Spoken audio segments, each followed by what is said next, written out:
মানে ওদের চক্রই এটা, যে ওরা এইভাবে করবে এবং যুদ্ধে লোক পাঠাবে এবং আপনার দরিদ্রতাকে ওরা সবচেয়ে বড় হাতিয়ার হিসেবে দেখে, যে আপনি যখন চাপ্পর পড়বেন আপনি বাধ্য হবেন, এইভাবে কাজ করে। তোমার রাতে 2টা বাজে ফ্লাইট, তুমি বাংলাদেশ যাবে না হয় যুদ্ধে যাবে, যে কোনো একটা। যদি চাও এখনই যুদ্ধে যেতে পারো, তুমি এত টাকা পাবা। পরেরক্ষণে আমি জানতে পারি যে ওরা যদি লোক পাঠাইতে পারে একজনে 10 লাখ রুবেল করে ওরা পায়, যার কারণে ওরা এইভাবে ইন্সপায়ার করে, এইভাবে জোর করে, এমনভাবে চাপ দিবে আপনাকে টাকা পয়সার দিক থেকে, আপনি বাধ্য হয়ে যুদ্ধের জন্য নাম লেখাবেন। এখন আমার তো মাথায় খুবই খারাপ, আমি কালকে চলে যাব, আমার অবস্থা খুব খারাপ। আমি এতগুলি টাকা 7-8 লাখ টাকা ঋণ হয়ে গেছি বাংলাদেশে, আমার ফ্যামিলি আছে, আমি চালাইতে পারতেছি না, কি করব। তো পট করে উনি সেনাবাহিনীর কল দেয়, কল দিলে সেনাবাহিনী 2 মিনিটের মধ্যে গাড়ি নিয়ে চলে আসে এবং আমাদেরকে নিয়ে যায়। আমাকে নিয়ে যায়, আমার পাসপোর্ট যা কিছু আছে এটা অফিস থেকে সেনাবাহিনীর আরেকটা অফিসার এসে নিয়ে যায়। তখন আমাকে সব কিছু রেডি করে ফেলে এবং 10 মিনিটের মধ্যে আমার কন্ট্রাক্ট সাইন টাইন করে সব কিছু রেডি, এবং আমাকে 1 সপ্তাহ ওরা ট্রেনিং দিবে, তারপর ওরা ইউক্রেন রাশিয়া যুদ্ধে পাঠাবে। আমি তো এটাতে রাজি ছিলাম না। পরে জোর করে আমার 2 জনের মৃত্যুর খবরই পাইছি, কারণ লাশ পাওয়ার কোনো সিস্টেমই নেই।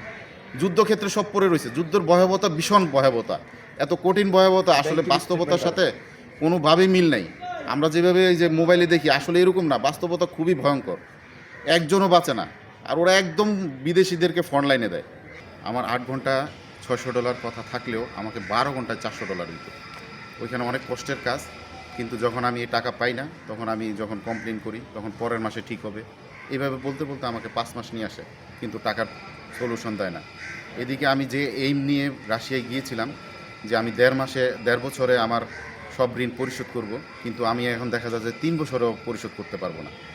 তখন যখন আমি এরকম বললাম, তখন আমাকে বলল যে তুমি বারবার যখন আসতেছো, তুমি একটা কাজ করো, তোমার যদি এত টাকা দরকার হয় তাহলে তুমি যুদ্ধে চলে যাও, তো যুদ্ধে অনেক টাকা আছে। এটা আমাকে ইন্সপায়ার করে। হঠাৎ করে 5 মাস 5.5 মাসের সময় আমাকে বলতেছে যে তোমার কালকে ফ্লাইট, তুমি বাংলাদেশ চলে যাবে। আমি বললাম আমার মাথাই খারাপ হয়ে গেছে, হঠাৎ করে কি বলে আমি কালকে চলে যাব, আমার অপরাধ কী? বলে তোমার বেশি টাকা দরকার, এখানে তো বেশি টাকা পাবে না, তুমি যুদ্ধে যাও নাহলে বাংলাদেশ যাও। তখন আমি বলছি ঠিক আছে আমি বাংলাদেশই যাব, আমার পাসপোর্ট দিয়ে দেন। তখন আমার পাসপোর্ট দেয় না, ওরা সিকিউরিটি গার্ড সহকারে আমাদেরকে একবারে বিমানবন্দরে ইমিগ্রেশন পার করে তারপর আমাদের পাসপোর্ট দেয়। ভুক্তভোগী আমার ফ্যামিলি নিয়ে আমি খুবই খারাপ অবস্থায় আছি। আমি চাই এদের বিচার চাই, আর যেন বাংলাদেশি এভাবে জীবন না দিতে হয় এবং কষ্টে না থাকে।